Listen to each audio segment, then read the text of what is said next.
রাজধানীর Manipur girls high school মাঠে ঈদের নামাজ আদায় করেন বিরোধী দলীয় নেতা ডাক্তার শফিকুর রহমান। নামাজ শেষে কুশল বিনিময়কালে জামাতের আমির বলেন, এবারের ঈদযাত্রায় জনভোগান্তি আগের চেয়ে বেশি ছিল, যা পরিবর্তিত বাংলাদেশে প্রত্যাশিত নয়। আর বেড়াইদ পূর্বপাড়া জামে মসজিদে নামাজ আদায়ের শেষে বিরোধী দলীয় চিফ হুইপ নাহিদ ইসলাম বলেন, সংবিধান সংস্কার পরিষদ গঠন না হলে সংসদ ও সংসদের বাইরে সরকারের উপর সর্বোচ্চ চাপ প্রয়োগ করা হবে।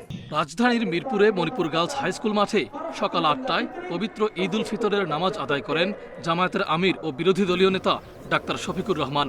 নামাজ শেষে সমাজের বিভিন্ন শ্রেণী পেশার মানুষের সঙ্গে ঈদের শুভেচ্ছা বিনিময় করেন তিনি। রেইনবো অলরাউন্ডার এক্সটেরিয়র পেইন্ট বাড়ির বাহিরের দেয়ালের সুরক্ষা নিয়ে থাকুন নিশ্চিন্ত, সাথে পাচ্ছেন 10 বছরের ওয়ারেন্টি। সাংবাদিকদের সঙ্গে আলাপকালে ঈদযাত্রায় বাড়তি ভাড়া নিয়ে সড়ক পরিবহন মন্ত্রীর মন্তব্যের সমালোচনা করেন শফিকুর রহমান। বলেন, এবার ঘরমুখী মানুষের ভোগান্তি আগের চেয়ে বেশি ছিল, পরিবর্তিত বাংলাদেশে এমনটা প্রত্যাশিত ছিল না বলেন তিনি। নারীর টানে বাড়ির দিকে তারা ছুটতে থাকে। সেই সময়টা অতীতেও বিভিন্ন সময় অনেক গ্যাঞ্জাম ছিল, সমস্যা ছিল। এবার সমস্যাটা হয়েছে আরও বেশি মাত্রায়। আমরা খুবই ব্যথিত, আমরা লজ্জিত। পরিবর্তিত বাংলাদেশে এটা হওয়া উচিত ছিল না।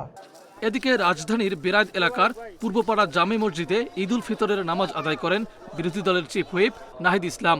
তিনি বলেন, সংসদের শুরুতে সংবিধান সংস্কার পরিষদ গঠনের কথা থাকলেও তা বাস্তবায়ন না হয় হতাশা তৈরি হয়েছে।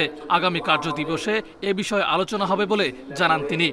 ক্ষমতায় গেলে মানুষ আসলে পুরনো সবকিছু ভুলে যায়, কমিটমেন্ট ভুলে যায় এবং তার মতো করে করতে চায়। আমরা এর আগেও দেখেছি এগুলা। ফলে এই সরকারের ভিতরে সেই প্রবণতা থাকতে পারে বলে আমরা তো মনে করি যে সংবিধান সংস্কার পরিষদ সংস্কার এগুলা হচ্ছে কমিটমেন্ট ছিল। তো অবশ্যই সেটার জন্য আমরা সংসদে এবং সংসদের বাইরে সর্বাত্মক চাপ আমরা তৈরি করব আমাদের জায়গা থেকে।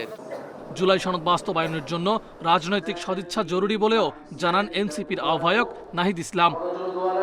মাহফুজার রহমান মিলন, ইন্ডিপেন্ডেন্ট নিউজ, ঢাকা।